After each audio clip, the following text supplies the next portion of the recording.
Hvað getur þú svona sagt okkur þessa nýju aðstöðu bara svona í stuttu máli? Þetta er gjörbylting fyrir klúbbinn og íslensk golf.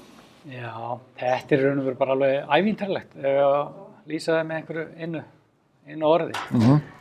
Að hafa 16 golfherma, 2 stór púttgrín. Það er nóg pláss hérna. Þannig að engar áhyggjur á sóttvörnum. Við spritum allt, þannig að í ljósi bara ástandsins þá er þetta mjög góður og öruggur staður að vera og leika sér í golfi. En fyrir þá sem kannski áttar sig ekki á hvað að vera hérna, þið eru búin að setja upp 16 trackmann hérna í 1500 fermetra rými og hérna eru það eru púttflæti líka og æfingar aðstæða bara til alls fyrir kylfingana. Já, trackmann er náttúrulega mjög gott greiningartæki þegar þú ætlar að skoða alltaf tæknilega í sveiflunni hjá þér. Svo alltaf er það líka leiktæki. Þú getur spila 65 golfvelli, meðal annars GKG-völlin hérna og svo getur þú farið til Japan eða Hawaii og allt þar á milli. Þannig að þetta er bara mjög skemmtilegur staður til að stytta vetrartímabilið, koma góðu til leiks í sumar. En þú segir líka greiningartæki, þetta er líka breytt miklu í sambandi við bara golfþjálfun og golfkennslu. Hérna þarf ekki að vera að meta út frá boltaflugi svona hvað huglegt frá einhverjum þjálfara. Hérna segja greiðurnar bara allt sem segja þarf. Já, þetta er náttúrulega mjög gott stuðningstæki fyrir þjálfaran. Því að þjálfarinn þarf ekkert að vera að giska á hvað nemandinn er að gera í sveiflunni. Tækið gefur nákvæmar upplýsingar hvað kylfinn er að gera og hvað boltinn er að gera í fluginu. Þannig að það er nákvæm endurgjöf eftir hvert einasta högg sem er náttúrulega gríðarlegur kostur. Þannig að það spara manni tíma, það er öll þjálfun og öll kennsla og lærdómur verður miklu markvissari. Og þetta hentar náttúrulega hvort þú ert bara að byrja í golfi eða ert í barna- og unglingastarfi. Þetta hefur verið mikið lyftistöng fyrir okkur í þjálfun hvort sem er frá þeim yngstu til elstu. Já. En fyrir því sem kennara og íþróttastjóra hér, breytir þetta ekki líka bara svona ásýndinni á íþróttina? Hérna geta krakkar leikið sér, fólk á öllum aldri að leika sér í raun og veru það sem við getum kallað bara tölvuleik. Já, þetta er náttúrulega það sem er kosturinn við golfið. Þetta er náttúrulega íþrótt sem hentar breiðu getustigi og aldurspili. Þannig að þetta er mjög fjölskylduvæn íþrótt og það er gaman að sjá fólk hérna leika sér eða æfa sig á öllu getustigi. Við erum hérna með atvinnumenn að æfa sig jafnt við kundagshetjur. Finnst þér fólk er það smeykt við að prófa þessar nýju græjur? Finnst þér eins og sé eitthvað svona þröskuldur að þau haldi þetta sé bara fyrir þessa allra bestu eða það sem er að æfa eða? Mér finnst það að hafa breyst. Það var þannig fyrst, kannski þegar þetta kom fyrir svona 2-3 árum, þá var fólk svolítið smeykt við þetta. En svo bara með tímanum þá eru alltaf fleiri og fleiri sem hafa kynnst þessu og er að draga aðra með sér í þetta. Þannig að þetta er orðið mjög vel sótt. Svo eru líka með starfsfólk hérna sem hjálpa fólki að komast að stað og er að kynna alla þá möguleika sem þetta tæki hefur upp á að bjóða. Hvort sem er til að leika sér eða til að æfa sig. Því að æfingamöguleikanir í þessu tæki eru óendanlegir, má segja. Golfþjálfun hefur breyst líka í kjölfarið. Ég meina þessir allra bestu og þeir sem ætla sér langt, þeir rýna mikið í tæknina og töluna sem að koma út úr þessu. Já, það er engin spurning um það og við sjáum það bara í þessari umræðu sem hefur verið undanfarin ár, til dæmis höggling, að hvernig þessi tæki er að hjálpa þessum bestu kylfingum að hámarka kraftin sem þeir fá út úr sveiflunni sinni. Þá geta þeir skoða mjög grannt hvaða kylfur eða tækni er að gefa mestu högglingina. Og þessi greiningatæki segja þetta alveg svart á hvítu. En ef þú segir mér bara aðeins stærðin á þessu dæmi hérna hjá okkur. Þið eru kannski að setja bara svona ný viðmið bara í fyrsta lagi á Íslandi. Það er ekkert svona til og hefur aldrei verið svona til hérna á Íslandi en bara í Evrópu og annars staðar. Það er ekkert mikið til á svona aðstöðu. Nei, það er náttúrulega, þetta er samt mikið að aukast. Maður sér það náttúrulega bara á samfélagsmiðlum sem eru tengd Trackman, þá er alltaf að vera að segja frá fréttum af það sem svona inni aðstöður að spretta upp. Jafnvel á svæðum það sem eru mjög löng sumur og þú veist, miklu hlýrra heldur en hérna á norðurslóðum, eins og við erum að glíma við. Þannig að, en ég veit ekki til þess að sé eins aðstæða með jafn marga herma og hér, allavega í Evrópu. Hugsanlega geti verið í Suður-Kóreu innigólfi mjög vinsælt í Suður-Kóreu, það geti verið kannski eitthvað meira þar. Við erum svo sem ekkert endilega að keppast við að vera allra stærst í heimi en við viljum bjóða upp á góð gæði.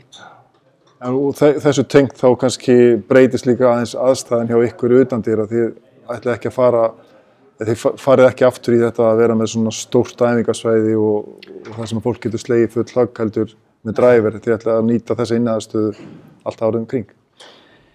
Já, þetta náttúrulega landsvæði er mjög dýrt. Við erum hérna alveg í hjarta Garðabæjar og Kópavogs. Þannig að landsvæði er hérna dýrt og hér er verið að byggja alveg ofan í okkur.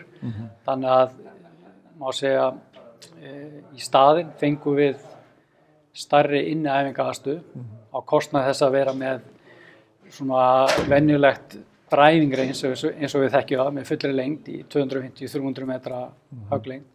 Við verðum hins vegar með mjög góð útiæfingasvæði fyrir stuttarspilið, það er svona allt innan við kannski 120-150 metra.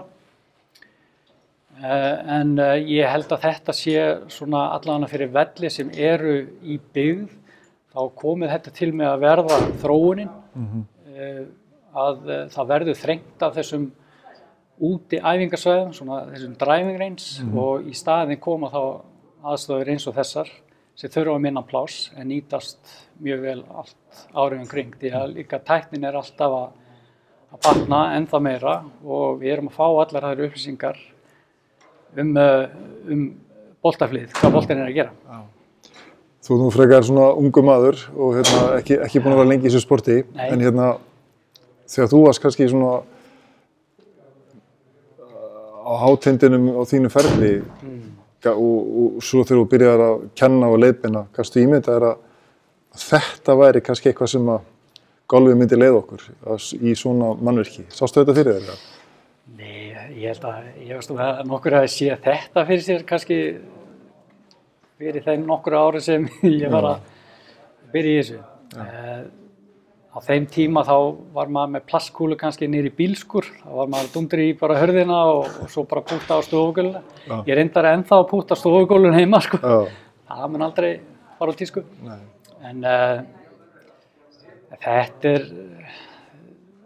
þessi tækni er alltaf að aukast og meiri möguleikar í boði og við erum að sjá að fólk er að jafnvel að koma með svona tæki heima í bílskurinn til að geta eftir sig ennþá meira. En svona að lokum, þetta opnar líka svona nýjar víddir fyrir golfíþróttuna kannski að ná til þeirra sem að þetta er spennandi til þess fyrir, segjum bara, krakka að slá í þetta og þetta er líka spennandi fyrir kannski þá sem eru eldri og vilja hafa kannski ekki eins mikla hreyfigetu áður en vilja spila leikinn. Já, alveg klárlega en ég held líka fyrst og síðast þá er þetta svona félagslegt. Þetta er náttúrulega alveg ídeal fyrir fólk að halda hópinn yfir veturinn sem er að stunda golf kannski mikið saman á sumrin. Það getur að vera með fasta tíma og hist reglulega og spila sem hring, fengið sér kaffibolla eftir og haft golfið alltaf inni í dagskránni allt árið kring. Það er eitt af því sem er svo stórkostlegt við þetta. Hvað með sjálfa þig? Stundar þetta mikið? Þetta vildi maður stunda þetta alltaf aðeins meira en jú, það er náttúrulega stutt fyrir mig að fara. Ég vinna hérna á efri hæðinni En það sem þetta hefur hjálpað mér að mér finnst ég svona þekkja sveifluna mína ennþá betur og ég miklu markvissari finnst mér í æfingum. Ég þarf ekki að æfa mig eins mikið áður fyrr þegar maður hafði ekki þessar upplýsingar. Þá kannski sló maður í nokkra klukkutíma og maður vissi ekkert hvort að maður var að bæta sig eða ekki. Nei. En með öllum þeim upplýsingur sem tæki gefa manni, þá veit maður alveg hvort maður sé á réttri leið eða hvort maður þurfi að fara að kíkja kennara. Kemur að bæjarfélögin sem standa að þessum klubbi hérna koma myndarlega að þessari framkvæmd hjá okkur? Já, heldur betur. Við náttúrulega getum aldrei reitt svona aðstöðu án góð stuðnings bæjarfélaganna, Garðabæjar og Kópavogs. Þannig að við höfum þeim mikið að þakka. Og vaxtarmöguleikarnir náttúrulega aukast fyrir ykkur líka að vera með enn betri aðstöðu og fleiri komu í golf? Já, við erum að sjá það að áhugin að aukast hjá fólki að stunda golfíþróttir allt árið umkring. Það er náttúrulega það sem við viljum og það er engin fyrirstaða lengur að spila golf allt árið umkring. Ja. En hérna með æfingarnar og þá sem að að æfa þetta krafti, sérstaklega yngri kynslóðana, það er ekki bara alltaf logn og sól og blíða hérna inni. Þið getið stilt þessar græjur hérna við alls konar aðstæður, þannig að raunveruleikin hérna bara til staðar.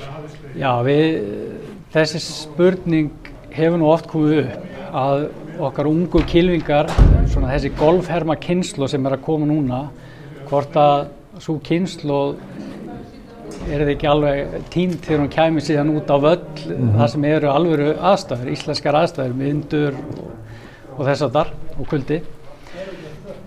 Við getum stilt hvaða vindstyrkleika sem og það hefur mikil áhrif. Við getum meira að segja stilt hæðina á völlinu sem við ert að spila á, þannig að getur sett völlinu upp í 2500 metra hæð eða hvað það er. Já. En það sem við höfum lagt áherslu núna, allavega í barna- og unglinga- og afreksstarfi, að þegar að krakkarnir fá að spila á æfingum, þá það skylda að setja góðan vind, eða kannski 4 til 6 metra vind, þannig að þau þurfa þá aðeins að huga betur að leikskipulaginu, að skoða fyrst hvar þau þurfa að miða, hvort þau þurfa að breyta kylfu eftir hvernig vindáttin og þess áttar. Síðan þetta púta líka, sem við leggjum mikla áherslu á líka, þannig að þú sért nær raunveruleikunum þegar þú ert að æfa þig innandyra í golfhermi. En það breytir því ekki að þú þarft líka að fara í lúffur og húfu og reggalan á og til? Það kannski næsta stig. Það kemur svona einhver sturtuhaus fyrir ofan og koma skúrir og svo kannski fer mottan að... Já, það eru til svoleiðis hermar ykkur staðar sem að... Já, alveg örugglega og það á örugglega eftir að koma líka. Eftir 10 ár, 20. Takk fyrir þetta.